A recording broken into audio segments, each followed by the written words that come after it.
Perkenalkan, nama saya Jelita, NIM D402010005, Prodi D3 Kebidanan dari Stikes Bela Sakti Pariaman. Di video ini saya akan menjelaskan organ reproduksi pada wanita, yaitu terdiri dari organ luar dan organ dalam. Organ luar terdiri dari vulva dan labium. Organ dalam terdiri dari ovarium, oviduk, uterus, dan vagina. Kita bahas organ reproduksi pada wanita bagian luar, yaitu vulva dan labium. Vulva merupakan celah paling luar dari organ reproduksi wanita. Pada bagian vulva terdapat saluran reproduksi, saluran urin. Pada daerah dekat saluran kelamin terdapat himen atau selaput darah. Himen banyak mengandung pembuluh darah. Labium merupakan bagian membatasi vulva. Ada dua macam labium, yaitu labium majora terletak bagian luar dan labium minora terletak bagian dalam. Antara labium majora dan minora, bagian atas bentuk tonjolan kecil yang disebut klitoris. Pada klitoris terdapat corpus cavernosa yang mengandung pembuluh darah dan ujung saraf. Selanjutnya, organ reproduksi dalam pada wanita. Organ dalam pertama yaitu vagina. Vagina merupakan saluran akhir reproduksi wanita yang berbuara vulva. Vagina banyak menghasilkan lendir yang direproduksi kelenjar Bartholin. Lendir berguna saat utus dan mempermudah kelahiran bayi. Jadi, vagina berfungsi sebagai saluran keluar dari rahim, baik pada saat haid maupun melahirkan. Selain itu, vagina juga berperan sebagai alat kopulasi untuk menerima pubis. Organ dalam berikutnya uterus atau rahim. Uterus merupakan rongga pertemuan oviduk kanan dan kiri. Bagian bawah uterus menyempit sehingga disebut cervix, glut atau leher rahim. Bagian luar uterus dibatasi dinding endometrium yang banyak mengandung pembuluh darah.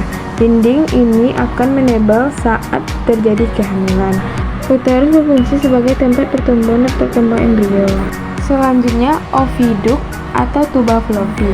Oviduk merupakan sepasang saluran kiri dan kanan yang ujungnya membentuk corong yang disebut infundibulum. Pada infundibulum terdapat fimbre atau rumbai-rumbai untuk menangkap ovum. Tuba fallopi berfungsi sebagai tempat pembuahan atau fertilisasi. Dan organ reproduksi dalam terakhir adalah ovarium. Ovarium terdiri dari ovarium kanan dan kiri. Ovarium berfungsi sebagai penghasil sel telur atau ovum. Selanjutnya membahas organ reproduksi pada laki-laki. Oke, jadi alat reproduksi atau alat kelamin pada laki-laki ini dapat dibedakan menjadi dua alat reproduksi, yaitu alat reproduksi luar dan alat reproduksi dalam. Oke, kita bahas dulu letak pada bagian luar tubuh dan dapat diamati secara langsung.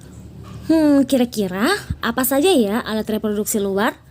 Nah, yang pertama itu ada penis. Nah, jadi penis ini dia berfungsi sebagai saluran kencing atau urin dan sebagai saluran sperma, di mana penis ini dia terbentuk dari otot dan tidak memiliki tulang. Nah, kemudian pada ujung penis ini terdapat struktur seperti lipatan kulit yang disebut kulup. Nah, jadi kulup inilah yang dipotong saat kamu melakukan sunatan. Baik, yang kedua ada skrotum. Nah, pada bagian dekat penis itu terdapat kantong yang terlihat seperti lipatan-lipatan kulit yang disebut dengan skrotum. Nah, jadi pada skrotum ini terdapat dua buah atau sepasang testis atau buah zakar yang berbentuk bulat telur. Di mana skrotum ini juga berfungsi untuk menjaga suhu testis agar sesuai untuk produksi sperma. Nah, itulah tadi bagian luar.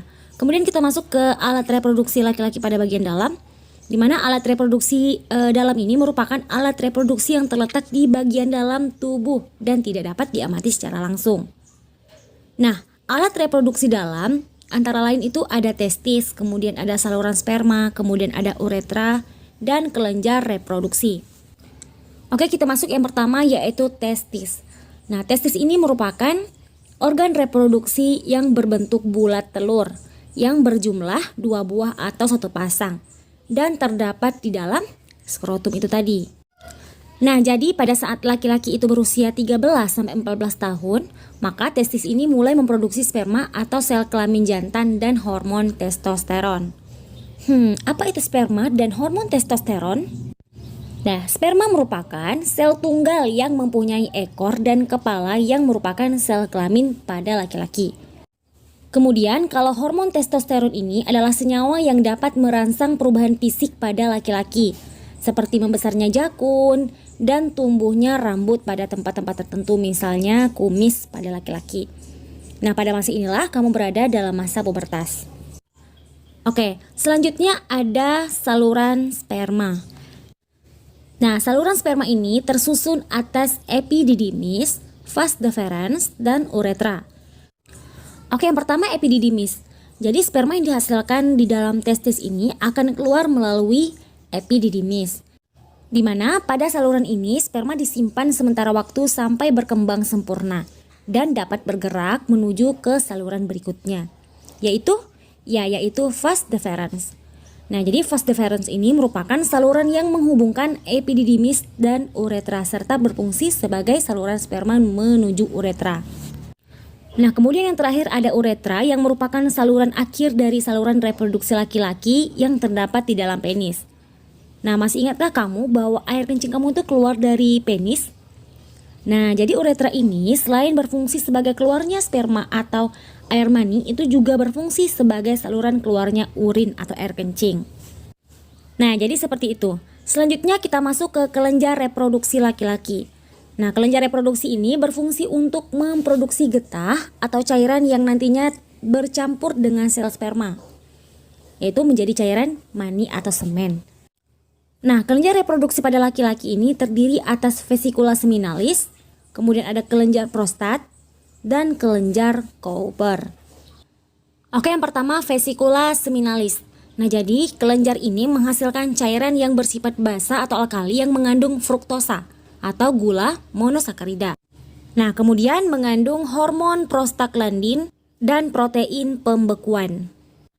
Oke, yang kedua ada kelenjar prostat, di mana kelenjar ini berfungsi untuk menghasilkan cairan keputih-putihan sedikit asam dengan pH 6,5 dan mengandung beberapa zat, yaitu yang pertama ada asam sitrat yang digunakan untuk menghasilkan energi atau ATP.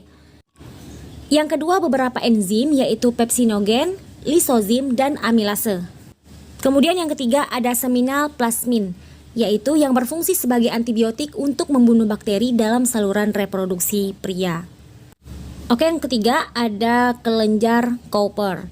Nah, kelenjar Cowper ini dia menghasilkan lendir dan cairan yang bersifat basa, di mana cairan ini berfungsi untuk melindungi sperma dengan cara menetralkan urin yang memiliki pH asam yang tersisa dalam uretra, sehingga melapisi uretra. Nah, kemudian mengurangi sperma yang rusak selama ejakulasi.